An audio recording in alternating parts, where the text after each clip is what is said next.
Hello, everybody. Welcome to our Sherman Oaks Homeowners Association April meeting. Thank you for all tuning in. We are actually working on, we were having a discussion prior to opening up to the general public. We are working on in-person meetings, which we will hopefully have an update for you at our next meeting next month. And our next meeting next month will be the mayoral debate. So we look forward to seeing you all then. There's going to be, again, what Bob had said earlier, after Mike Feuer has his comments and talks about why he should be elected mayor, then we will be asking him some questions. Bob will actually be asking questions. We've had a lot of questions submitted prior, and again, he said that you can go ahead and submit on your Q&A. If your question is not asked, it's not because it's not the best question that's out there. It's just possibly because we ran out of time, or it's already been covered, or it's not for him. It might be for somebody else. So don't blame Bob if he doesn't get to your question, because we all love Bob. So we're going to go through the self-introductions from our board of directors. I'm Matt Epstein. I'm the president of Sherman Oaks Homeowners Association. You already met Bob Anderson. He's vice president. So next up is Jules. You want to unmute and introduce yourself? Yeah, hello everybody. My name is Jules Feuer. I represent community outreach for SOHA. Tom? Sorry. Hi, I'm Tom Glick, board member. I'm on the homeless committee, or chair of the homeless committee. Larry Slade is a co-chair with me. And I'm also with Marshall on the land use committee as a co-chair. John? John Eisen? Come on, you guys, you have the agenda. After that's Maria, then Marshall, then Nancy, then Jay. John, you're up. Unmute yourself. Okay, that's John Eisen. Anyway, the next one is Maria. I'm Maria Pavel-Calvin. I'm the chair of the legislative committee. Okay, I unmuted myself. Hi, I'm John Eisen. I'm treasurer of the association. Thank you, John. Marshall? Marshall Long. I'm co-chair of the land use committee with Tom Glick. Okay. Nancy? Hi, everybody. Nancy Segoyan, membership chair. Welcome. Thank you to all our members for your support. We're totally nonprofit, so your support matters. And if you're not a member, please join us. If you live anywhere in the Sherman Oaks vicinity, just go to SOHA914.com, click on join SOHA. You'll have different options to join. Your membership is a small investment in our community that yields big benefits. So thank you for joining us, and please join SOHA. Thank you. Thank you. Jay? Hi, I'm Jay Weitzler. I am secretary of the organization and been a board member for about 10 years now. Excellent. Thank you. And thank you everybody on our board. We've got a great board. And so this is election season, as everybody knows on the call. That's why you're here to listen to see what Mike Feuer has to say. But we have a few candidates. We have Kevin James and Marina Torres, who are both running for city attorney. So we've got Kevin, if you will unmute yourself. Kevin James has been at different SOHA meetings in the past. You want to say hello and tell us why you should be the next city attorney? Yes, thank you, Matt. It is great to be back to SOHA. I mean, I look forward to when you go back to in-person meetings a little later on. I do want to talk to you a little bit about my campaign for city attorney. You know, at a time when every neighborhood is affected by the homelessness and affordable housing crises, when people don't feel safe in their own communities, when the ravages of the COVID-19 pandemic have severely hurt the health and livelihoods of so many Angelenos, and when City Hall really must restore the public's trust, we need our city attorney to be a proven problem solver who will take strong action on behalf of the people of Los Angeles. Now, I started as an attorney, I can't believe it's been this long, back in Los Angeles in 1988. at Gibson, Dunn and Crutcher as a litigator. I then went to the U.S. Attorney's Office and then back into private practice where I am now. I'll bring my years of legal experience working with attorneys at great law firms into the city attorney's office. And of course, I'll draw on my more than 7 years as president of the Board of Public Works from 2013 to 2020, where I led 5 city departments, over 5,000 employees, to build some of the largest public works projects in the region, rapidly expand electric vehicle infrastructure, protect water quality, and to provide critical city services uninterrupted during the COVID-19 pandemic. During my time as president of Public Works, I also served as director of the mayor's office of film and television production. Our job was to help the entertainment industry come back to Hollywood, and we succeeded. And I was also the city's liaison to the LA Sports and Entertainment Commission, where we brought in the big events from the NBA All-Star Game to the Super Bowl to the college football playoff leading up to the Olympics. I have extensive experience in the nonprofit sector as well. In the early 1990s, because so many of my friends were sick, I was a volunteer at AIDS Project Los Angeles, soon joined the board of AIDS Project Los Angeles in the 1990s, and was in board leadership during some of the most critical years of the AIDS epidemic. I have organizational endorsements in this race from labor organizations, from business organizations, civil rights organizations, environmental organizations, and law enforcement as well. When it comes to homelessness, the city attorney's race is the most important race on the ballot.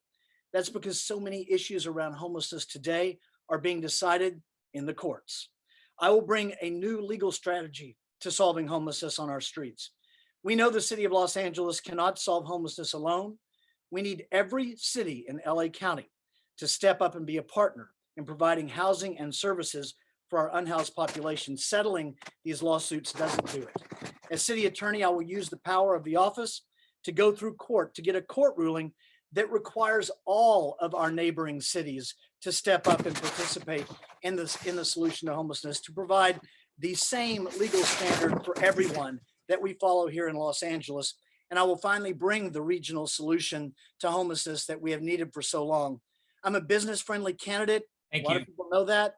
And I will work directly with our city departments to make Los Angeles easier and cheaper to work in and to work with. Thank you all. Thanks, Kevin. Marina? Well, thank you, everyone. My name is Marina Torres, and I'm running to be your next city attorney. I'm bringing over 20 years of criminal, civil, and political law experience to the job. On the civil side, I work for 2 of the most prestigious law firms in the country, but most recently, I served as a federal prosecutor right here in Los Angeles, where I faced the worst of the worst. I battled all types of corruption. I took on money launderers and fraudsters, and I brought down international drug cartel rings that were operating right here in our city. But I grew up a child of immigrants. That's where my story really started. We were poor, but we made it through with a lot of hard work, a lot of determination, and a little bit of luck. And I'm the first person in my family to graduate elementary school, grade school, high school, college, law school. I made it to Berkeley, Stanford Law School, and then managed to make my way over to President Obama's administration, where I had the opportunity to work as a presidential appointee of our former president. But still, I was the last one to think I'd be a federal prosecutor because of how I grew up. I grew up avoiding gang turf wars and drive-by shootings. But here, as a prosecutor for the last several years in Los Angeles, I've seen firsthand the problems that our city is facing. It was precisely the dramatic rise in crime and homelessness and the rampant corruption in City Hall and the city attorney's office being raided by the FBI that convinced me I had to do something. And that's when I decided to run for city attorney, because this city needs someone who's going to fight for the people in this city. I believe we need to prioritize public safety in LA for its people, its businesses, and its visitors. Homelessness is #1, the emergency that demands the most immediate attention because it's driven away local businesses. It poses a hazard to public safety and to public health. And we need to address the role that drug addiction and mental health play in this. Proper enforcement, short and long-term housing, and providing better services is the way we fix that problem. Public safety, that's my probably #1 priority. It's a prerequisite for creating a city where everyone can thrive and where everyone can live. We need higher quality policing, not defunding the police, and not less police. And it's my time in law enforcement that has shown me that there are common sense reforms that we can agree on. So as your next city attorney, I'm going to work to prevent crime and to reduce crime through a variety of means, including expanding the LAPD and mandating additional de-escalation training.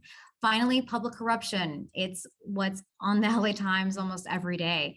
As a prosecutor, I have a record of zealously and prosecuting and taking on those who infringe on the public's trust, and I will continue to do so as your city attorney. Not only am I the most qualified, but my endorsements are listed on the website. We make it through the primary and all the polls, and I would be honored to have your support. Thank you. Thank you, Marina. Go Bears. I still root for Berkeley, even though Bears. You should know. Oh, good. Go Bears. All right. So our next speaker is Assembly Member Laura Friedman, and I'm sure people are saying in our audience, because we've got a very, very smart audience, what is Laura doing in our group? Because she's not in our district. We're not. Sherman Oaks is not in the area that you're elected right now. Correct. Correct. So what are you doing here? What I am doing here is that because we had redistricting, which we do every 10 years in California, the new district at which I am running currently includes Sherman Oaks. It goes now all the way to the 405. So I will continue to represent Burbank and the part of the Crescenta Valley, and then half of Glendale now. And then my new district will also include Toluca Lake, Sherman Oaks, North Hollywood, Studio City, and Valley Village. So I'm really excited about that. And I've got about 250,000 new friends to meet. So I really appreciate your having me here. So I came to Los Angeles in 1992 to work at Paramount after working for a couple of years in New York in the film industry. I had an over 20-year career in the film industry. And I bought my first house at 22 years ago now in Glendale, my first and only house, and got involved almost immediately in neighborhood issues. I was volunteering a lot for the LA Conservancy, doing historic preservation around Los Angeles, because I'm a design and architecture buff. And I got on Glendale's design review board and helped work on their hillside design guidelines because I was very concerned about incompatible development in our hillsides in Glendale. And that led me to, with the support of the homeowners associations, like all of you, to run for city council. And I won my race for city council and spent almost 8 years on the Glendale City Council with a year as mayor, working on the kind of local issues that I know you all focus on. Development issues, safety issues, business revitalization issues, all of those issues very much in a very connected way with my community, Glendale being a city of about 200,000. And then in 2016, I ran successfully for the first time for the state legislature, where I've been now for the past 5 years. I am known for doing work centering the environment and climate. And I've done a lot of work on wildfire, on climate change, on plastic pollution, on many issues dealing with sustainability. I also focus quite a bit on vulnerable populations, and I've successfully done work to protect hospital patients who need charity care. I've done work every single year for foster youth successfully, giving more resources to support foster youth, particularly as they emancipate out of our system so that they don't become homeless. I've worked for a couple of years with Catherine Barger, our supervisor in my area, on legislation to help to expand conservatorship for severely mentally ill homeless people, which is very difficult to do in California. We haven't been able to get that bill through, and I've done it for 2 years in a row. But this year with Governor Newsom working on CalCare, I think this is the year that we can try to really help people and get them the medication and the treatment that they need and not let them just die on our streets. And I do a lot of work also on traffic safety. I currently chair the Transportation Committee in the Assembly, been focusing a lot on trying to do more funding for mass transit, for active transportation. And I also work a lot on traffic safety because I'm very worried about what we've been seeing, which is in the last couple of years, a 30% increase in deaths and serious injuries primarily because of speeding and really reckless driving. So last year, I successfully passed a bill to allow cities to have more flexibility in how they set speed limits, so they don't constantly have to raise speed limits to accommodate speeding drivers. Oh, sorry. I would love to keep going on, but I've been cut off. But love to come back again sometime if you'll have me. All right. Thank you very much. Looking forward to having you part of our community. Okay, our next speaker is Andy Solomon. He is our neighborhood prosecutor in the city attorney's office. Hello, Andy. Hi, Matt. Hi, everyone. My name is Andy Solomon. I work for the city attorney, Mike Feuer, who is our keynote speaker tonight. I work with everybody, all levels of government, in all levels of anybody who would work with me, especially the community, to identify and resolve issues of public safety that are not resolved in the traditional way of handling problems. I want to report to you guys about 3 items that we've been working on. It's been a year, so it might sound like old news to you, but it's work that I've been doing. The first is, you all remember the Woodman. There was a shooting last year. We've been monitoring that place. We've been working with the Woodman, and so far things have been looking much, much better. So I'm letting you all know that we're still working on it, even though it's behind the scenes for you, but things are looking good. The other 2 items were Coldwater Canyon and the 101 and Van Nuys Boulevard and the 101. Many of you have brought that up to us. There were a lot of homeless encampments there. We've worked with CD4. I've worked with the senior lead officers who are not here tonight, but they've been working on this. And so far things have cleared up there. We're still monitoring it, making sure anyone there gets the help they need. And if there are very severe bad actors, then they'll be addressed. So far it looks like things are clearing up there. But I just want to give you the progress on that. I do want to let you know that if you ever need to reach me, please email me. That's the fastest and best way. My email address is andy.solomon, SOLIMAN, @lacity.org. Even if it's not a city attorney issue, email me. I'll direct you to the person who could help you. Don't feel like you can't reach out to a city person, a city official. We'll send you to the right people if whatever the issue is. That's all. Thank you. Thank you, Andy. And just so everybody knows, our 2 senior leads who are fantastic, they do a great job. They are not going to be joining us. There's a citywide senior lead meeting or something downtown. So that's what they're involved in. So they'll give us an update next month. Steve Ferguson with Assemblymember Nazarian's office. Steve hasn't signed in yet, Matt, so we should go to Okay, Ryan. we'll go to Ryan in our council CD4 representative. Perfect. Thank you, Matt. Thank you, Bob. Hi, everyone. My name is Ryan Ahari. I am the Sherman Oaks Field Deputy for Council Member Nithya Rahman. Wait a second. You're with Nazarian's office, aren't you? No, it's been almost 2 months. I wasn't Oh, in for goodness sakes. All right, go ahead, Ryan. It's almost in 1 week, it'll be 2 months since joining Council District 4, which I'm still, I'm selfish to say I'm excited to still be working with the Sherman Oaks community. I'm glad I haven't left entirely. But I want to give an update from behalf of CD4. So this week, City Council is not in session. They are on recess. I did want to let you know the council member is pushing for a motion that will increase interpretation services to committee meetings. There is different accessibility to council meetings for different types of languages and sign language and folks who need assistance with communicating with council, but that same access does not currently exist with committees and other meetings. So the council member wants to make sure that we are increasing public access and engagement with our council. So she's going to continue pushing for that. I plan on volunteering with the Sherman Oaks Neighborhood Council, who is hosting its tree giveaway event for Earth Day this Saturday, April 23rd, from 10 a.m. to 1 p.m. at the Van Nuys Sherman Oaks Recreation Center. You can get a tree for your property. Please bring your ID. So please come and attend that. I wanted to let you all know that our office is also co-sponsoring an Earth Day event on Ventura Boulevard with an organization called Volunteers Cleaning Communities. This is going to be from Universal Studios all the way to Valley Circle. So it's going to be 16 plus miles of the Ventura Boulevard. That's again this Saturday, April 23rd, 8:30 a.m. to 10:30. I'll be there. So if you want to join me, please reach out to me so I can help you sign up so we can all see each other and clean up our community. And then finally, I wanted to let you all know that LA has officially launched a $12 million program for businesses, specifically for rental assistance. our council office, the council member, Sue Lee, our small business liaison, myself, we've heard time and time again from small business owners in Sherman Oaks and the Valley that they need assistance. So this is now open for folks to apply to, up to $15,000 per small business for rental assistance.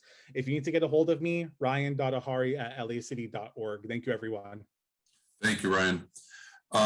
Sean Kurzweil is chairing a committee right now for the development that's being proposed on Van Nuys Boulevard for the Chick-Fil-A. So Sean, you want to tell us what's going on over there?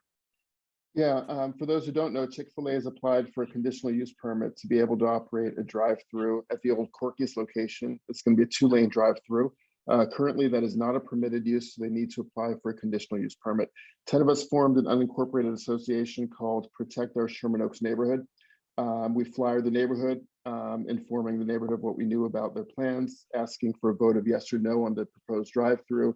We received 120 responses, so 120 homeowners have joined our group, all unanimously voting no, and have been asked to be kept abreast.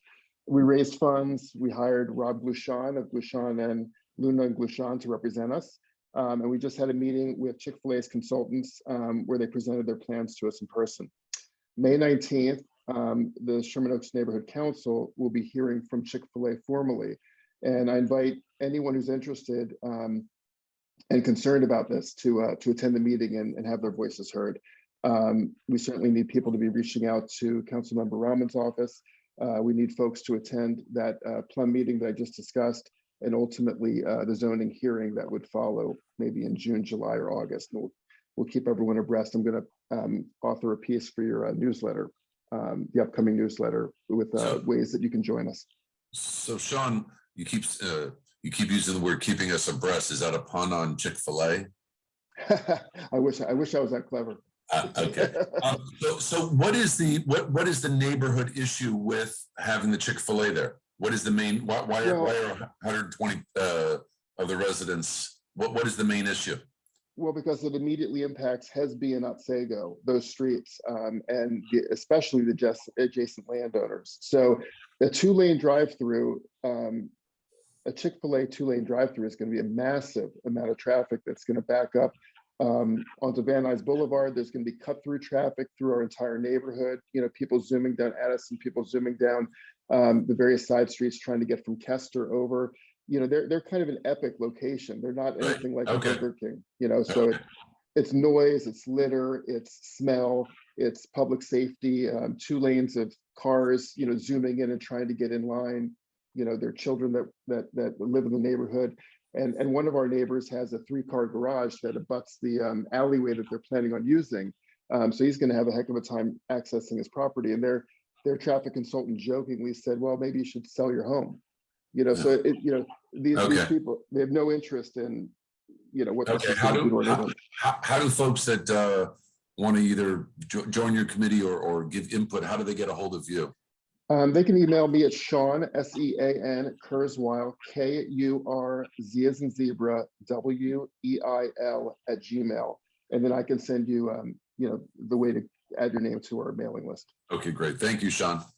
Thank you. Okay, Maria Calvin is a SOHA board member, and she's in chair of our legislative committee. You have an update for us? I do. I actually am not talking about any particular bill, but I just wanted to say that the housing bills we keep fighting have real world consequences when they're made into law. If cities don't comply with these new laws, they can be sued and monetarily penalized. So under pressure to build 400,000 units of housing in the next 8 years, our LA Planning Department, instead of identifying our underutilized commercial corridors, has appropriated places for this housing in single-family neighborhoods and turning them into multifamily zoning. So in Sherman Oaks, that includes neighborhoods around Valley Vista, Sutton, neighborhoods north of Ventura Boulevard, Sherman Oaks Circle. This is on top of the SB 9 4-plex projects that can go anywhere by law. The city's goal is to be fair and equitable when adding density, but the west side is pretty untouched compared to the valley, especially Tarzana, Encino, Sherman Oaks, and Woodland Hills. So Tom Glick, Bob Anderson, and I are part of the Vision Committee of the Sherman Oaks Neighborhood Council. And on May 5th at 6:30, they will be hosting Matt Glesney from the Planning Department and Michelle Mashad, who's a planning deputy for Councilmember Rahman. So if you're interested, you can join us on Zoom. The link will be at the Neighborhood Council website for the Plum and Vision Committee. So that's it, Matt. And that's May 5th at what time? At 6:30. 6:30. And that's PM, right? Yeah. Okay, thank you, Maria. Okay, great. That's all of our committee reports. We should have Mike. Has City Attorney Mike Feuer logged on? He sure has. He's here. Excellent. Hi, Matt. So, hi, Mike. Good to almost see you. I can't see. I'm not wearing my glasses, so there you are. Excellent. Who did that? That's very cool. Whoever did that. Yes, it's magic in the sky, Bob Anderson. So Mike, you've got the mic, so why don't you tell us all why you should be our next mayor, and then we have a handful of questions, and it's your mic, Mike. Thank you, Matt. So great to see you. Great to be with everybody here. Matt, if it's okay, I actually want to just start by saying a word about Richard Close, because as most of you know, this is the first meeting where I've had an opportunity since Richard passed away to meet with all of you. And I just want to say, you know, he and I first met when I won my city council seat back in 1995. We worked together. We sometimes disagreed. More frequently, we agreed. We always listened to each other carefully. And our relationship really blossomed into a very important one for me. He wasn't just a key advocate for Sherman Oaks. He was a key leader in the city. But just very personally, I feel his loss. And obviously, the association has gone from strength to strength. For all the kidding I'd like to do about Matt, obviously, Matt is a very worthy successor. But that doesn't mean that we miss Richard any less. And I just wanted to say a word to that effect before we got started, Matt, because I think it's important for us not just to say these things in the immediate aftermath of a good friend's passing, but to remember him. So now let me dive into the mayor's race. I am doing something that no candidate for mayor has ever done. I'm going to all 101 neighborhoods in Los Angeles. And that's an arduous task, I have to say. And this weekend, I'm going to be in more than a half a dozen neighborhoods in Los Angeles, listening to voters. And the campaign that which we're doing this is called Every Neighborhood, Any Question. And like tonight, I go to a community. Anybody who wants to come, comes. I did this in Sherman Oaks at the park, and ask me anything they want. I have no filter, no intermediary, no staff member answering questions for me. It's a very direct exchange. And think how different that style of campaigning is from just doing a bunch of TV ads or trying to communicate through social media exclusively. It's really important for us to listen to each other. And it's been very rewarding for me. And I'll say that even though in each neighborhood, I am hearing some neighborhood specific issues, there are common themes, in particular about what voters are looking for in their next mayor. And Matt, I'm hearing basically three things. First, voters are tired of slogans. They want the next mayor to have executive experience right here in Los Angeles that is proven, that can hit the ground running on that first day and make a big impact. Second, they want someone who's going to shake up the status quo. Our city's in crisis. We all know it. And we need to meaningfully disrupt the way things have been and transform them. Folks want someone who's been proven to shake up the status quo. And the other thing that I'm hearing in many neighborhoods is people want a leader who can find common ground. Some of the issues that we've been discussing tonight are issues that have really polarized communities. And there are moments when that is really important. People need to stick to their guns, stick to their values. But as mayor, it's essential to be pragmatic, to listen to all sides, and try to find that common ground in a city where there are too many artificial divisions reflecting what's happening across the country. And I'm talking not just about divisions around issues, but around issues of race and class. We can be better than that here. I'm the only candidate who hits on all those cylinders. I'm the only candidate who has been a city executive in the public sector with great success. As your newsletter very kindly pointed out, one of the nicest write-ups I've seen in a long time. I really appreciated that. Pointed out, our office is the only city attorney's office in the history of the United States to have won the American Bar Association's top award in the country for a public law office, the only one in the nation. That executive leadership has really enabled me to ascend to the mayor's office and really get what it means to have to get a huge number of people, in my case, nearly 1,000, having to set priorities, identify people to effectuate them, give them timelines and publicly transparent objectives. And if it's not getting done, someone else does it, because we don't have time to waste. In terms of shaking things up, your newsletter also pointed out that my first major leadership position, running Bethesda Legal Services, doing free legal work for elderly and disabled people who are very poor, was an experience that was very rewarding for me, but also very successful. The legal newspaper said that I made Bethesda a national success story. On the city council, I represented you. And Matt will remember being in his living room when I was first a young candidate running for city council. And one of the key issues then, in the wake of the earthquake, was this. My predecessor, Zev Yaroslavsky, had imposed a community redevelopment agency area on Sherman Oaks. And a lot of folks didn't want it. And I think I'm the only public official in Los Angeles ever, upon taking office, to dismantle a CRA zone in favor of allowing the community's voice to be heard.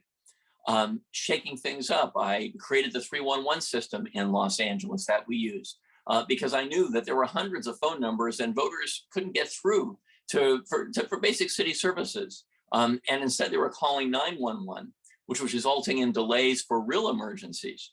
So I spearheaded 311. And it took years to radically transform how the city delivered services, but I led that effort. As you know, I'm one of the nation's leaders on gun violence issues. I was invited again to the White House just a few days ago. I spoke in there to mayors and governors and legislators across the country, invited because my charge was, tell folks how a local leader can be incredibly effective when Congress is failing to act. That's the kind of mayor I'm going to be too. And in the state legislature, again, in the teeth of the Great Recession, notwithstanding how hard it was to govern then, we worked together. You'll remember I wrote a number of laws, from being an author of the Homeowners Bill of Rights in the face of the foreclosure crisis, to the law that said that kids with pre-existing conditions, your insurer has to provide health care to them. And now, of course, the city attorney. Remember that big Wells Fargo case that changed banking forever? That's us. Tomorrow morning, you're going to awaken to news in the newspaper of a huge matter that our office successfully resolved on one of the most important issues of the day. It's going to be a national news story. You've seen us do the same thing when it comes to everything from prenatal vitamins and reformulating them because they had lead and women were being victimized and concerned, to going after vaping with underage kids, to being focused on neighborhoods. And that was motivated in large measure from my first experience representing you. When I ran for city attorney then, I said we'd at least double our neighborhood prosecutor program. We more than tripled that program. And by the way, in terms of my background, one thing you can say for sure, in each office that I've won, I step in, I put on a piece of whiteboard, a piece of butcher paper, every promise that I made. And I can tell you, in every office I've held, I have kept every single campaign promise. And I want to frame that as I talk about the issues tonight. We're going to talk, I hope, about homelessness, which is not a problem, it's an emergency. We'll talk about affordable housing in the same way. Talk about public safety with neighborhoods on edge across the city. We'll discuss the pandemic, not just its health consequences, but its economic ones. We'll talk about transportation and education. The issues that we're confronting now have never been so complex. And so now is the time to have a mayor who can step in and display a real command of those issues. If you've watched the debates that have been on television, you know that I have that command. And that's what I'm running right now, because you do not hear me speak in slogans or platitudes when I speak publicly about any issue. You hear me talking in concrete terms about the objectives I intend to see us attain and to be held accountable by you for achieving those objectives. So Matt, I don't know if you'd like me to discuss some of those issues. Homelessness and public safety would be good examples, or to wait for questions on those topics. Whatever works for you works for me. I'm just delighted to be able to speak to all of you tonight. So, yeah, we've got, obviously we've got questions about homeless and such. Why don't we get into the questions? And Bob, why don't you go ahead and queue up the first question? And we've got a few Q&As as well that are coming in. But we've got quite a few questions that we want to get to those, and if we have time, you can go ahead and follow it up with additional comments. Terrific. Sounds great. Hi, Bob. Hi, Mike. How are you? Hi. Good to see you. We've got one person in the audience who just asked a question about homelessness. I'm going to allow her to speak. Her name is Jordana Signer, and hopefully when I connect her, she's there and she can read her question to you. Excellent. Are you there? Yes, hello. Hi. Thank you, Mr. Feuer. Thank you, SOHA, for hosting this evening. My question was simply this: as we all know that there's a homelessness crisis in the city, but we also know that the voters of the city have attempted to address it with various measures, Measure H and Measure HHH. And as I voted for those, I wondered to myself, is this going to be another fiasco? What is the city going to do to hold the people accountable for implementing change and for making sure that the change is timely, that it's speedy, that it really is up for the challenge of the scope of this problem? And so sadly, I was disappointed, like so many of the voters of Los Angeles, that things have moved so slowly and so little progress is evident. And although I attended Nithya Rahman's talk, and she did say that things have gotten better, but she also said that the scope is so huge that there's still way too much work to be done. So my question is, how are we going to hold the city accountable for the results? Joanna, first, thank you so much for the very thoughtful question. There are about 10 things I want to say. Let me do them very quickly. First, proposition measure H, just for everybody's benefit, that's the one that you voted for that provides about $1.2 billion toward the creation of permanent supportive housing units. That measure has been costing per unit between $600,000 and $800,000 per permanent supportive housing unit. No voter would have voted for that measure if that metric had been stated at the beginning. No one expected it to be that high. You might remember that I was a champion 5-6 years ago in City Hall for focusing on transforming existing motels into housing for people experiencing homelessness, because it's cheaper and faster, those are the two key words, by the way, than to build from the ground up. And you might know, Jordana, that I actually attended virtually, because that's where we were at that point, a meeting of the commission that oversees H a couple of years ago, to say that the residual money that you have shouldn't go to new construction because it's so expensive. It should go to converting existing motel rooms. So I'm a big believer in being cost effective in that effort. You mentioned Measure H, by the way. That's the county measure that provides services for people experiencing homelessness. And that measure and the county services are woefully inadequate in at least two key ways: mental health and substance abuse treatment. I called the director of the county's programs that oversee mental health. And I pushed a little bit because I thought it was essential that the county test a new way of addressing mental health in Hollywood. They committed to putting in place a new program there, and it hadn't happened. And I asked why. And of course, the pandemic had undermined the revenue for the county. At the same time, priorities had shifted. But I said to him, you have described on what we have on the street as an open air asylum.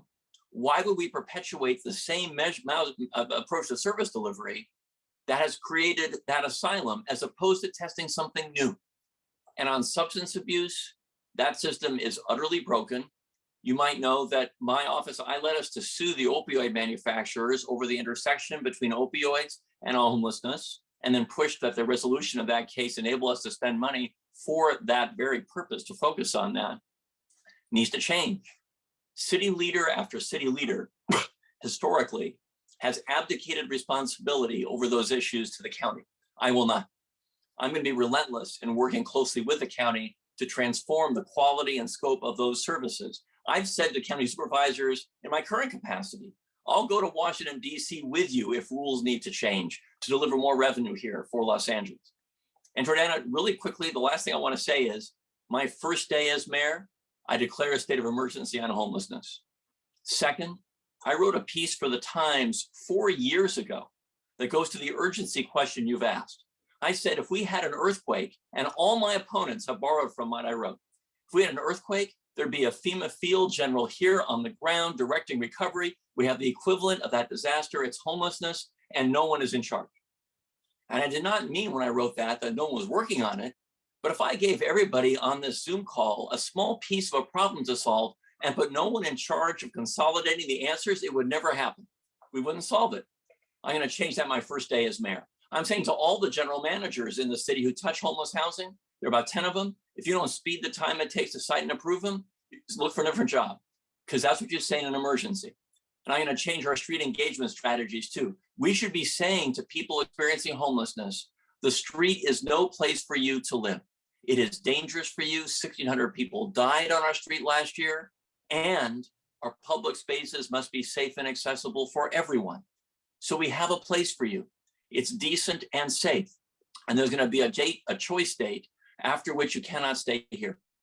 The urgency you're describing is one of the key things that's impelling me to run to be mayor. We need that urgency right now, and the accountability and the transparency you've asked for right now. And you will get that from me on the first day. Thanks for your question. Thanks for the answer, Mike. Next, we're going to have a question from one of our board members, John Ivan. And I want to read your question to Mike, please. Yes. Hey, John. Hi. You have more than 2 decades of public service, as you've mentioned, and have been campaigning longer than any other candidate for mayor. Yet, in a recent poll, you were supported by only 2%. Rick Caruso, with all his money, is obviously taking votes from you. What do you believe are the other reasons? Great. So, John, well, first of all, I'll say a few things.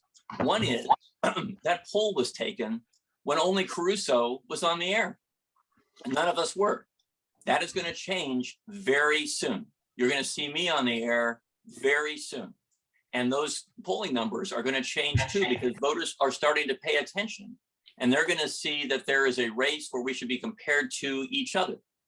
One of the things I will tell you about my own polling show, that voters have a very favorable impression of me.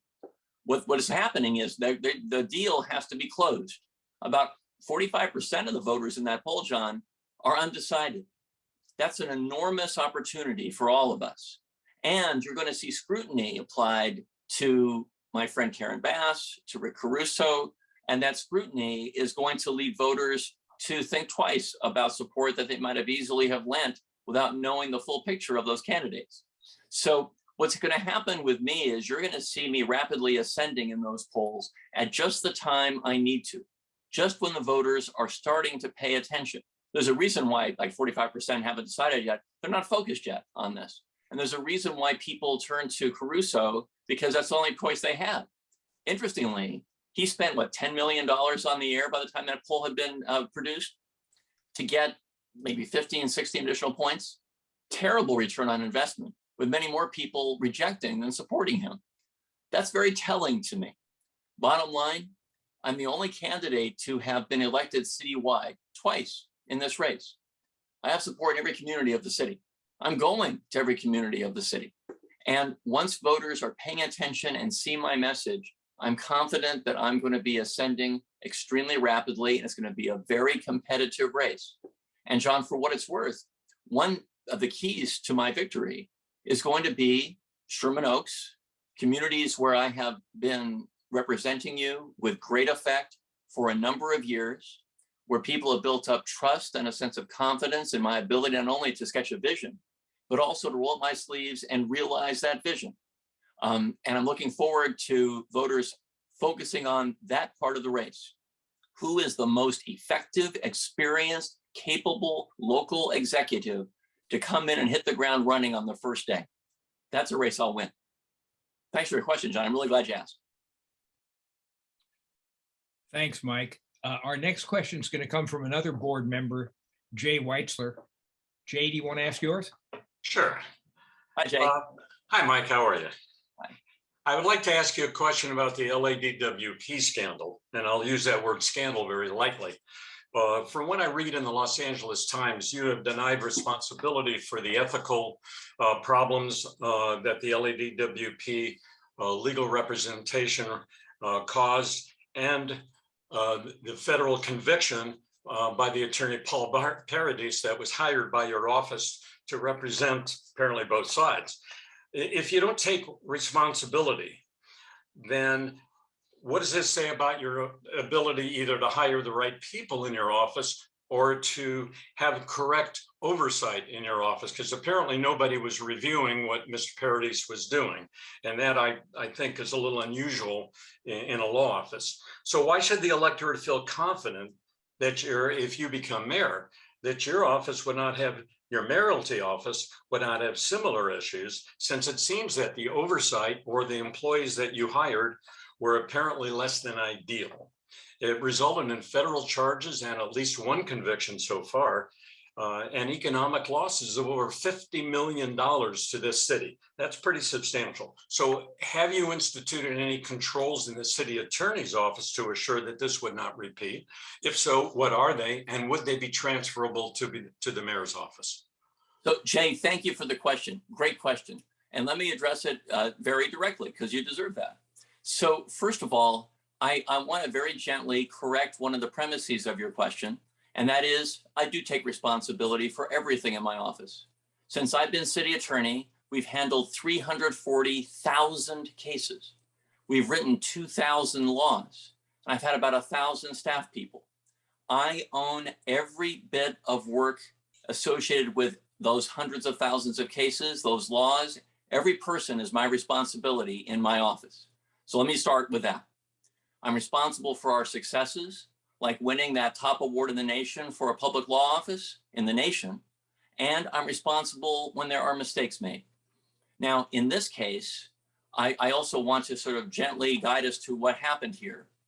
When I discovered what had been actively concealed from my office, I took action. The reason that this story first became public in the newspaper about the violations of the outside lawyers is that I found those out on a Thursday night. On Friday, I gave them to the press and the court, because that's the kind of transparent leadership the public deserves. No one had to pull that out of our office. I provided that information. The lawyer you mentioned, we severed ties with him when there was even a hint of an issue before I found that evidence that I just described. When I had even a hint of information that there was an issue in that case, a judge said, you know, conduct an internal review. I said, not good enough. And we hired an independent outside ethics expert to evaluate the conduct of lawyers. And I said, when she was hired, whatever she concludes, I'm going to publish online without changing a word of what she has concluded. And that's exactly what I did. And then, Jay, to your point, I issued a series of reforms to prevent something like this from happening again. But I want to say, Jay, there are going to be some instances with that 1,000 lawyers, 340,000 cases, where there's going to be something I don't know about, especially when someone actively conceals it. The outside private lawyer whom we hired for that purpose, for example, took a kickback from opposing counsel and concealed it as a real estate transaction. That's not a matter of a lack of oversight. That's a matter of someone who is actively trying to cheat. And for what it's worth, I am then responsible for taking that information and assuring we move forward in concrete ways. And by the way, you asked what reforms I put in place. 3. The first was to dramatically change the historic way the city attorney has hired outside counsel. Second, to eliminate the possibility that an outside lawyer for the city could have any other contract. He had a contract in this case with the Water and Power Department for something completely different. Couldn't happen again. And third, I instituted a series of training regimens for my staff when it comes to any oversight of outside counsel.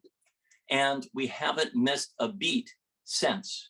Like I mentioned, again and again, as you'll see tomorrow, major victories on behalf of the people of the city of Los Angeles because of the work of our office. And Jay, last thing I want to say, you alluded to $50 million. Actually, the number is more like 60, but it's not a loss from the legal issues. The settlement of the case involving water and power overcharges went like this. I wanted to be sure, as did other city leaders, that every nickel that a consumer had been overcharged, a ratepayer had been overcharged, should be returned. The money you're talking about was never the city's money. It was your money. It had been overcharged and returned to you because of that settlement. You asked a terrific question, and I've tried to be extremely specific in answering it because, as all of you on this call know, ethics have been at the forefront of every aspect of my career, and it will continue to be so when I'm the mayor of Los Angeles. Thanks, Jay. Thank you, Mike. I appreciate the answer to an easy question. That's right. But you know, Jay, one thing, Jay, actually, you know, you were kidding, but let me say something serious about that for a second. You know, the reason I'm going to every neighborhood and answering any question, the reason we're having this discussion, and what you can see in the debates is, I think that candidates should have to take on tough questions, and they shouldn't be let off the hook when they give some pablum answer and some generality as opposed to specificity, because we have crises in this city that require urgent, concrete action and not some disrespectful sloughing off of an issue. And with me, that's what you get: responsibility, decisiveness, and transparency. Thanks, Mike. What we're going to do is shift gears a little bit. We've got a couple more board member questions, and then I'm going to go into the audience. We have some questions that were sent in and are coming now. But next is Maria Calvin, and she's going to switch tracks a little bit on California housing legislation. She's not shifting tracks. We just had that discussion. We did. We always have this discussion. Hi, Mike. The state declared an affordable housing crisis to override city local control. And LA is a charter city, which gives it authority by the state constitution to govern itself free of legislative intrusion in matters of municipal affairs. Many charter cities have sued the state over SB 9 because that bill had nothing to do with affordable housing. Why did you and the city of LA not file a joint lawsuit against SB 9, considering the city council was on record opposing it as well? And my second part of that question is, why would we not fight the disputed RHNA numbers that many experts have challenged as being totally overinflated and really harming cities? So I would like to know why you didn't get involved. Yeah, fair enough. So first of all, on the RHNA issue, we're involved. I can't discuss details, but there is an ongoing effort underway, and I just can't talk about it at this point. With regard to why not sue under SB 9, I can say this: I looked at the possibility, concluded that it was not a viable lawsuit. Others may have made a different decision, but you've seen the historic successes of our office again and again, and the aggressiveness of our office, even in situations where the odds may not have seemed in our favor. But I did not believe that that was a lawsuit that was a viable piece of litigation. Even though it had nothing to do with affordable, everything that it stated was the reason why they were taking that control away. Yeah, I mean, at this point, the answer is yes. I do not believe that there is a viable lawsuit there. It may prove that others may prove that to be wrong. We'll find out, but that was my conclusion. But Maria asked me a tougher question. Let's talk about this. Let me ask you one question myself. It is very interesting when I think about housing policy and where common ground, a term I used before, can be found. I hear it in what you said earlier and have said for months and months. And that is, we have underutilized transit corridors where we should be concentrating affordable housing. Right. I would not have voted for SB 9 if I were a legislator still in Sacramento, because I would have felt as though there's untapped potential that would not have generated the controversy that SB 9 did. And parenthetically, again, to be very specific about it, as mayor, I'm going to focus on the transit-oriented communities program, which is designed to concentrate affordable housing on those transit corridors. I do believe that, and by the way, for everybody who's not as deeply involved in this as Maria is, we're talking about, think Victory, Oxnard, Venice, Washington, streets like that, where you often see 1 or 2 stories on the street. There is transit that goes down the street, and you could envision a 4 or 5 story apartment building with ground floor retail, accommodating the need that Maria would agree we have. We need to be building more affordable housing, but doing so in locations where people would say, that's where it belongs. And as you know from my website, if you've seen it on my affordable housing platform, that's where I start. So what you get from me as mayor is a focus on practical common ground solutions, which I think can galvanize a lot of public support. So Maria, thanks very much. Thank you. Mike, why are you saying you cannot comment on Rena? Oh, only because there are activities happening behind the scenes at this point that my office is involved with in terms of giving legal advice. I just can't discuss it right now. Okay, will something be discussed in the short order, or is this? I don't know how soon. As you might imagine, obviously our office provides legal advice, the planning department is involved, the mayor's office is involved. There's a lot of activity around what the next steps are. And again, Matt, just really quickly, so we can translate this for everybody who's on the Zoom. The state has imposed an obligation for cities throughout the state to create more housing. Los Angeles, interestingly, has been among the most expansive on its own in creating those opportunities. And yet the state said we haven't done enough. There are only a few cities in Southern California, I think like 9 of them or something, that the state has said have met those standards. About 190 of them have not met those standards. But when the state is coming after a city like Los Angeles, which has been striving to do the right thing in this regard, as opposed to cities that have been flouting their obligations for years, there's something deeply wrong with this process. And that's all I'll say at this point. Okay. Bob. Okay, Mike. Tom Glick has one question for you, that little different flavor again. Good. Hi, Tom. Yes, hi. Hi, how are you, Mr. Feuer? Hi, nice to see you. Good to see you too. I'm going to go back to what you said in your opening, because we had Rick Caruso on last month, who talked about the career politician. His other 4 opponents are career politicians. Now, if you look in any dictionary, career politician isn't necessarily a positive term. So let me ask you, and criticizing Mr. Caruso as somebody who's an outsider, someone who doesn't have the experience in city government, but as a person like you has been firmly entrenched in city government in your decades of city service, most recently as city attorney, how do you think being an outsider is a bad thing when insiders are so ingrained in working within in a system which many feel is dysfunctional, over bureaucratic, and misguided? I love the question. And I'm going to spend a little bit of time on it because we should drill pretty deeply into this. So first, very quickly, let's review my career, and people can evaluate what my career has been about. As you all know, I worked my way through college and law school at Harvard and clerked on the California Supreme Court.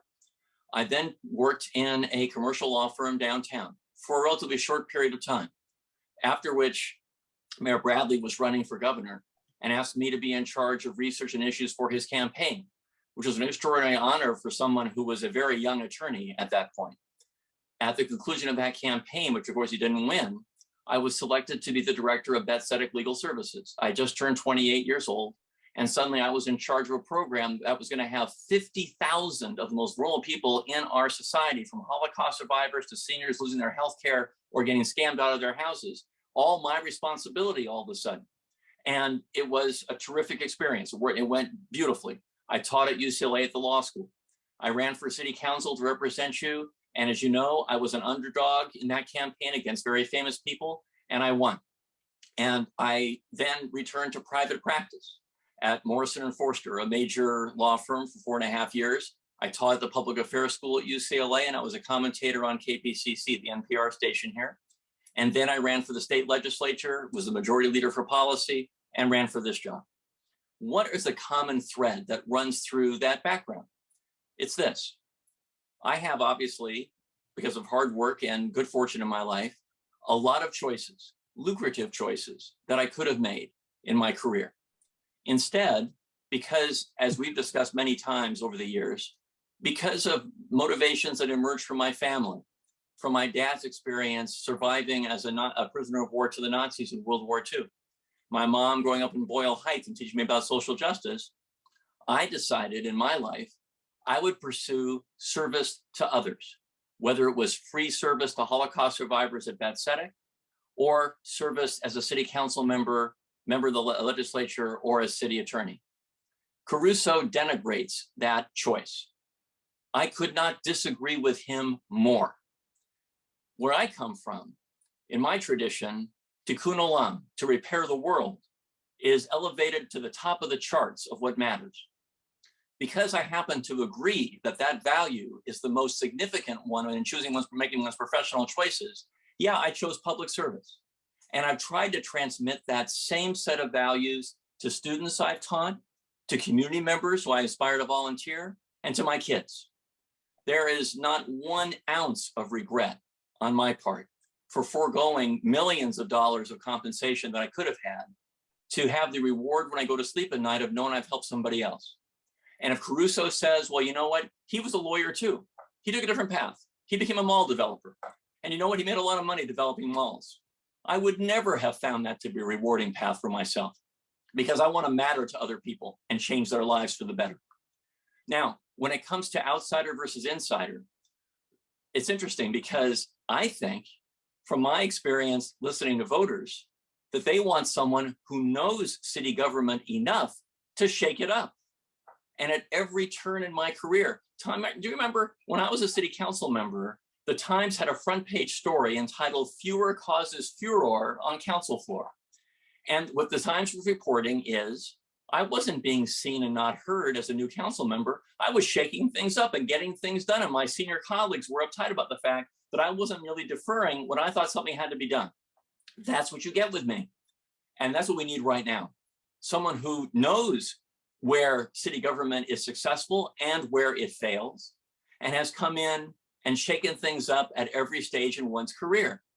That's what we need right now. Caruso, as a private developer, gets to dictate to people what will be in his company. That is not the way city government works. If I was a city council member and I was being dictated to, I can tell you what my reaction would be. It would be to try to reject every single initiative from the person trying to dictate what will be to me, because that was not what democracy is. Caruso is going to have a career, were he to be mayor, where he's going to have to confront that again and again. And by the way, last thing I'll say, you mentioned our friend, Mr. Caruso. You might have seen the last debate. I said, among other things, transparency is a necessary virtue in a public servant. I said, I'll release 5 years of my tax returns tomorrow. What will you do?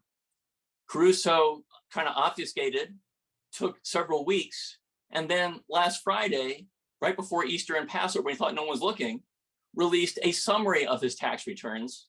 And do you know what those showed? According to his own summary, I, in a 2 public service career household, paid more than 1/3 of the taxes that he paid, with $5 billion. No wonder he didn't want to release his tax returns. And the thing about that is, transparency is going to be a value that you as a voter are going to take into account every day when the next mayor is in office. All the discussions we're having are about how you can reveal to the public, what are your goals? What are you doing? Are you successful or not? There are lots of differences here, Tom, and I'm really glad you asked me, because I think highlighting them is important. And by the way, on that tax thing, it matters a lot. You know, just that issue. Caruso said he's going to increase the police force by 1,500 officers. I, as you know, was the first candidate in the race to call for increase in the police force at a time no one else was doing it. And people were wondering whether I had missed the point in a city that was looking at defunding the police. And I said, no, that's the wrong path. I want to expand the police force, but I also was in charge of the budget for the city. Something Caruso has never done. And I want to be able to afford what we do. If you, Caruso said, remember, that the economy was going to pay for that. That means taxes. So if he wants you to pay your fair share for those police officers, is he paying his? He won't tell us. So these are differences, man. You know, in public service, you're open and transparent. In private business, you only tell people what you want them to know. You can't do that as mayor. Thank you. Thank you. Mike, we're going to switch over now about LAPD a little bit, and I'm going to ask Janet Couples in the audience if she will ask her question. Hi, Janet. There we go. Are you there, Janet? She has to unmute. There you go. Where do you get the money to increase? I want to increase the police, but where do you find the money? Good. So, Janet, this again is what distinguishes me from my opponents. I said, increase the police force to 10,000. One of my opponents said, I'll raise you to 11. Then Caruso says, I'll raise you to 11.5. So the difference between us is slogans don't get it done. If you did what Caruso's talking about, that's more than $200 million more a year of expenses. So the question is, what's going to get cut? Emergency medical services, fire services, sidewalk repair, after school programs? We don't know. My program is to get us back to 10,000, which, Janet, is where we were a couple years ago. I want to restore us to that level at a time when the city was safer. It'll involve about 270 or so, 250 more officers than would be authorized under the budget proposed by the Police Commission. That is an affordable path to take and a necessary one, because I think that we need to be having increased response times, shorter response times for people. And I think we need to be able to respond to crime hotspots. These follow home robberies that we're seeing require special units to be deployed in areas where there are a number of robberies on a street, for example. Deterrence matters here. So more officers, yes. Doing it in a way that the city can afford, yes. Contrast that with an empty slogan with no way to pay for it. This is another reason why my candidacy matters so much. I'm telling it to you straight, but also with aspirations, in this case, to make us safer, that we can actually realize. Mike, I want to go back to something you talked about a minute ago when you said transit corridors. And some of the definitions at the state level and even the city level tend to bother me a little bit because, you know, Ventura Boulevard's a transit corridor because it has a bus running down it every 25 minutes going a quarter of a mile an hour during rush hour traffic, which doesn't get anybody anywhere. And Ventura is just about as bad. Can you speak a little bit more about what a transit corridor is to you? And maybe Sure. Versus rapid transit, like a monorail or a train that we might have. Sure. So surely we can agree about the following, I think. A fixed rail subterranean method of transit, subway, transit corridor. A above ground light rail transit corridor. The Orange Line route, which is basically the equivalent of light rail, but on rubber tires as opposed to on fixed rail, transit corridor. And then, Bob, you're getting into a really interesting question, and that is, well, what about a place that is served by buses, but not by anything else? Is that enough? Should that qualify? Couple thoughts. First of all, on our best used bus routes, we don't have enough buses that run. And that's really important because you want to inspire people on transit corridors to use the public transit. The mayor is going to be the chair of the Metropolitan Transit Authority Board, has appointees to that board, and serves on that board even when he's not the chair. So I'm going to have a key role in this regard. I want to have more buses on the most used routes because I want a transit corridor that is defined that way to actually mean something. And parenthetically, I also want to electrify those buses sooner because, again, we need to be dealing with the climate crisis and inspiring people to get onto clean forms of transportation. So, Bob, at the end of the day, I do think that areas that are served by major bus routes should count. But I think that we need to be much more realistic about what it takes to get people to use those routes. And in the case of the best used routes, we have too few buses running on them. Good. Thanks, Bob. Yeah, the other thing I worry about is, you know how Metro is always moving the buses around or changing a service or increasing the time between buses. And that changes whether it's a transit corridor or not. Some developer builds a huge apartment complex and they make it a non-transit corner anymore. Yeah, that's right. And there's something of it's not literally a bait and switch, but there's a false premise associated with the development. And I get that. But by the way, Bob, one thing I want to just say, in terms of bus routes, something that, you know, people who we want to get onto those buses, if you want a system that inspires people to use it, you would, for example, have digital readouts at every bus stop that says when the next bus is coming, right? Like you do for the Red Line, for a subway stop. Sure. You want to try, and again, as mayor, I want to try to make the system much more user-friendly. You know, if they're going to be fares and they should be reduced, then make it really easy to tap a card and not have to deal with cash as you get onto the bus, for example. There are a number of really kind of prosaic issues associated with this, but that's the thing. If you're going to have a big vision about development and transit, you also have to have a sense of what actually works for real people. And that's one of the advantages, going back to Tom's question, of my service throughout my career, is that I have a feeling based on conversation after conversation about what actually works for folks. That's why I created 311. Anyway, guys, thanks. Next question. Next question. I'm going to try calling on another audience member, Brian Link. He had a question about some things with COVID and renters and owners and things like that. Are you there, Brian? Yeah, I am. Can you hear me okay? We sure can. Yeah, well, thanks, Mike, for showing up. You know, a few minutes ago, you said you were going to declare an emergency on homelessness your first day. And I got to tell you, I cringe a little bit with the idea that you're going to declare an emergency, considering what's going on with the rental moratorium related to COVID.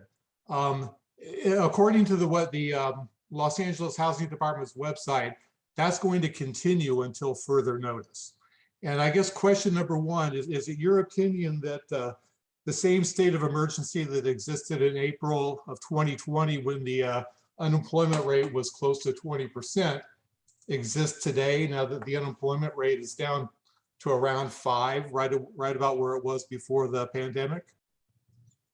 No. A couple of things, Brian. First of all, two different kinds of states of emergency.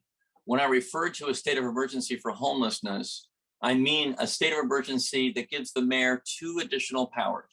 One of which is to waive competitive bidding requirements to act quickly. Another of which is to say to somebody who is reluctant to offer their property, which is a prime property, to the city, you can say, we need that property now, and we'll pay you just compensation for it. Those are the 2 powers that a state of emergency provides. Just so everybody knows, Brian's point is a little different. Brian's point is that the predicate for imposing the eviction moratorium was a different kind of state of emergency that was imposed following the outbreak of the pandemic.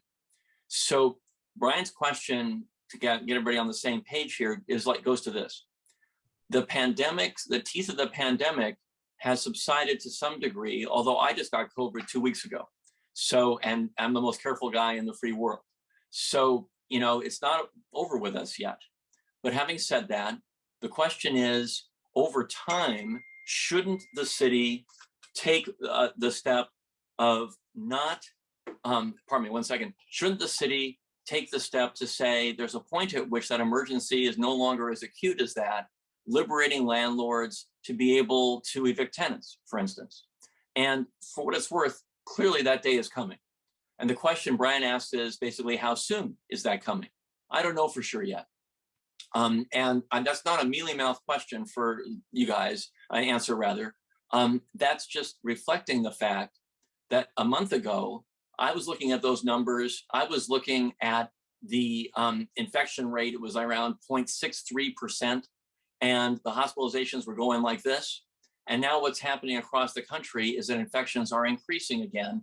Again, I'm a case in point for that. I'm not therefore prepared to say if I would lift the emergency because I don't know where we're going to be. I can tell you this much, Brian, in general about the pandemic. First, I do not want an economic lockdown again. We cannot afford to do that again. I do not want schools to close again. We cannot afford that to happen.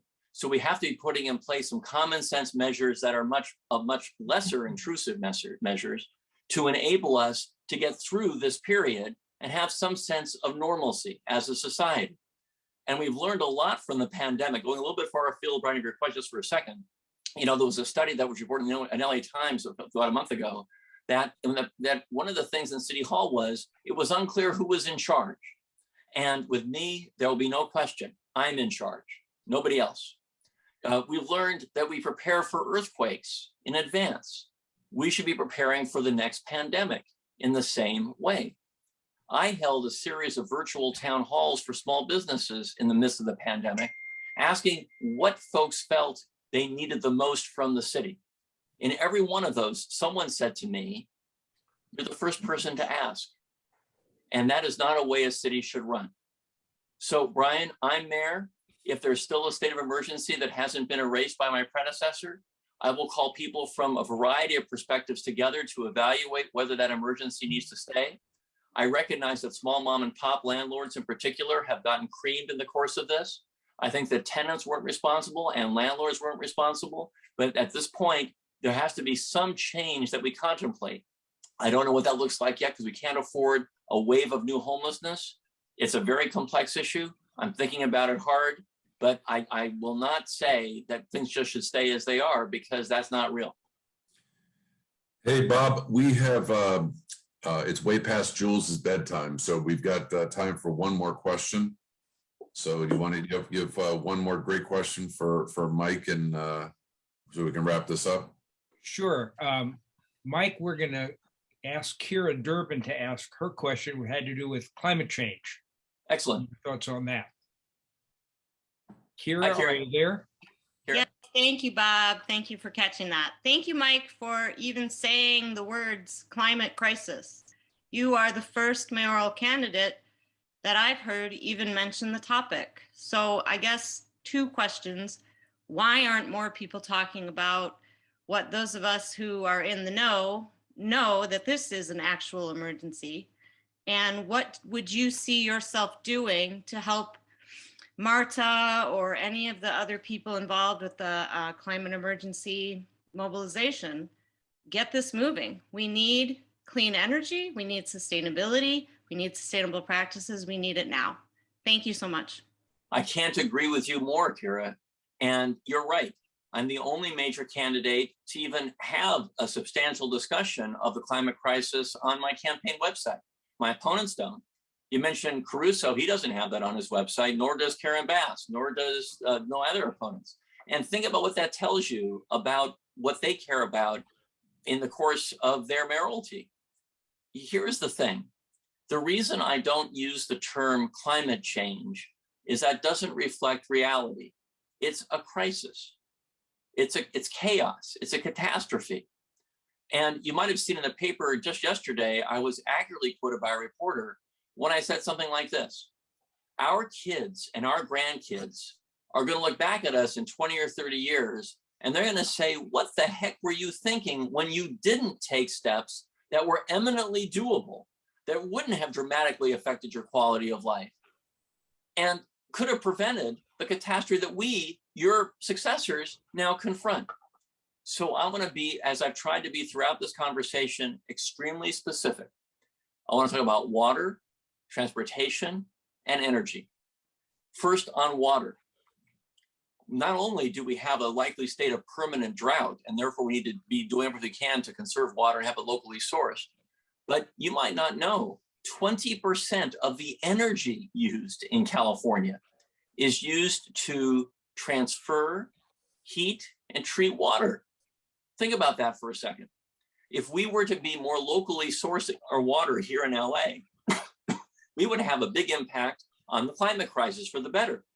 So what I want to do, first, clean up the aquifers in the valley in particular, so we can store water cleanly that you can use. Even as city attorney, I've been actively working to promote that objective. Next, recycling of water. And this is going to be a little controversial with some of you, but you know what? You got to tell it like it is. When I was on the city council, our friend Joel Wax coined the term toilet to tap in reference to recycled water. And it was a cute thing to say, but it was a big mistake because it turned the public against what Orange County's been doing for years. Go to Orange County, you're drinking recycled water in almost every case. Here, we need to do that too. One of my opponents, Karen Bass, in a debate said she favored desalination. Karen, you know that's too energy intensive, it's too expensive, and has too many environmental consequences. Why would you advocate for that? Recycling is where the action is. Next, conservation. In Sacramento, I wrote a bill more than a decade ago requiring a diminution in per capita urban water use. We need to keep doing it. New report says we could cut our urban water use by more than 30% more. Even in Los Angeles, we're really good about it. We could get a whole new reduction by doing things that wouldn't meaningfully affect our quality of life. So those are the three things I do on water for sustainability and climate. On transportation, I wrote that law, that authorized Measure R, that is building $35 billion use of public transit in Los Angeles. I want to say not only do I want to accelerate the pace of the construction of that project, but also as mayor, I got to make our public transit clean and safe. Again and again, as I visit 101 neighborhoods, I've heard those themes from in Bel Air to the Flats. Everyone's saying the same thing. I don't want to return to public transit after the pandemic because I'm worried about my safety and it's not clean for me. A mayor can have a huge impact on addressing both of those things. We need more uniformed officers on our public transit and more non-uniform mental health and other experts on our public transit. With regard to energy, 100% by 2035 is our goal. I'm not going to be mayor by 2035. I'll be term limited out before then. So you need me to set concrete benchmarks within the course of my tenure to assure that we're going to meet or exceed that goal. And that means electrification. That means not only more charging stations around town, but it also means stationary sources of solar energy at our port and our airport. It means enhancing water and power use of that. There's a debate about whether hydrogen can be employed in lieu of gas. I'm open to looking at that. I think we should be we should seriously consider phasing out the use of gas hookups, especially in new construction. Matt, you and I'll have a discussion about that from a real estate standpoint, but I think it's a really important thing for us to take into account. I got a lot of views on this, Kira, and the reason I wanted to be particular about them is I think that our kids and our grandkids would demand that of us. Take steps, be a leader. The mayor of the second largest city in the country can be an example for others, but also a catalyst for change elsewhere, especially if the Senate changes hands in November and the feds take a step back from what we need to do. Matt and Bob, thank you so much for the opportunity. I really appreciate it. Thank you, Mike. It's always a pleasure getting your point of view. Thank you, everybody else that's been on the call tonight. We will see you next month for the mayoral debate. And Mike, you will be there for that as well. And that's the third Wednesday of May, right before the election. So we look forward to you, and everybody have a great night. Hey, wait, Matt, wait a second. You didn't wish Jules a good night's sleep because, as you said, we're coming to that point in the evening. He's probably already asleep. No, he's right there. He's got his footy pajamas on. Jules, it's good to see you. And Mike, I expect the desk next. It's past Matt's bedtime, let's be honest. Don't listen to Matt. Yeah, don't listen to Matt. No, okay, I won't. You know, I mean, I'm sitting here quiet, but you know who your friends are. Yeah, exactly. Thanks, guys. Really appreciate it. Thank you. Thanks, Mike. Bye-bye. Take care. Good luck. Thank you. You too.